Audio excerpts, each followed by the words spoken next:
aka videoer. My mom, my dad. Go. Okay. Are you aware of Subliminal Messages by Clara Krim? Have you ever seen a subliminal message? Subliminal messages are all around us, and I bet you've seen quite a few without knowing that's what it was.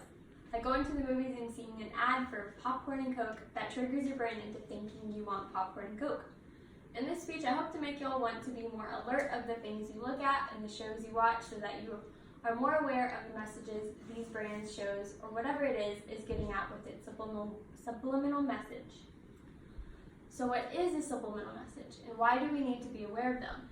Subliminal messages operate on the idea that the human mind can be manipulated through hidden messages within the media. These messages are literally manipulating us without us knowing, and it's important that we be more aware of them. So what can a subliminal message do to our mind? A subliminal message can change the way we view something. It changes our emotion to reflect the message it's trying to convey. Sometimes these messages can be positive or negative. So let's take a look at two completely different subliminal messages. So here we have the FedEx logo. This company hides an arrow between the E and the X to imply efficiency and forward motion. So it's right there. I don't know if y'all can see that. And then another one, bites the dust, played backwards, is an example of a negative subliminal message. At the part where it says, another one bites the dust, it is said to supposedly say it's fun to smoke marijuana. Hopefully it works. Actually, I think it's on this one.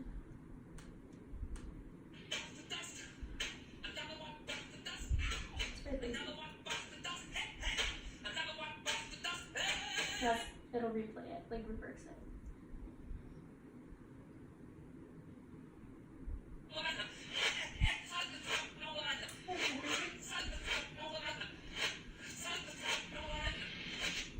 And then it's going to do a subtitle, just in case you can get it.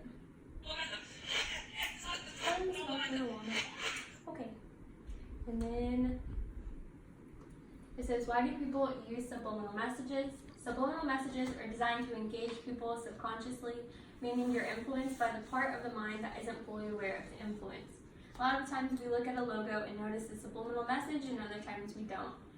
Here's a positive subliminal message by the Amazon logo with a smile that everyone knows it's a smile. And it basically says, when you shop with us, you'll smile more. So how does the subliminal message engage with its viewers? There are four main engagers in subliminal messages: color, shape, words, and sound. So here are a few examples of some of the engagers. So here's an ad from Pepsi and Coke, and it has to deal with words. So this one says, we wish you a scary Halloween. It's from Pepsi.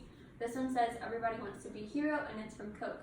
So Pepsi was the first to unveil the ad, playing up the horror of receiving a Coke when you really want a Pepsi. Coke's response was perhaps even better, capitalizing on the caped Coke as the real hero of the story. And then we have Baskin-Robbins, and this one has to do with color. So the subliminal message by Baskin-Robbins creates a play on color.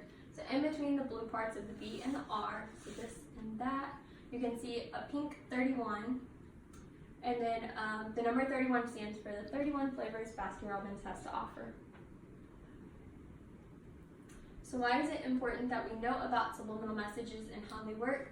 Subliminal messages are used to influence the viewer without them really knowing about it. So as psychologist Phil Merck stated, subliminal messages are signals that pass below the subnormal threshold of the brain.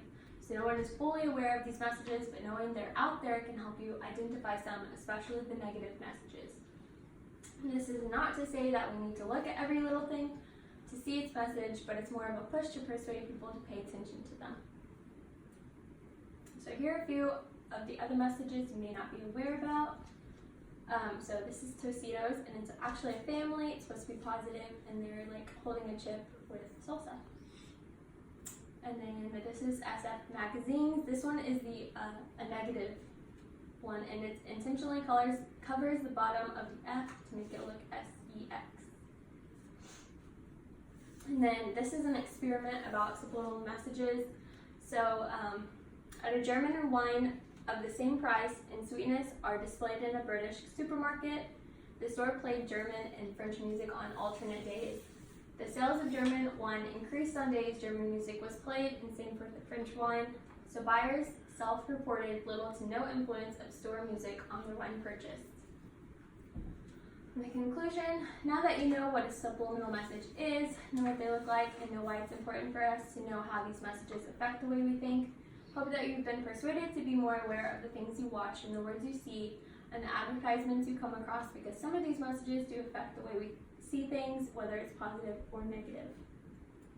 And then my works cited comes from Visual Learning Center, thelivestrong.com, 24slides.com, umic.education, and hubspot.org.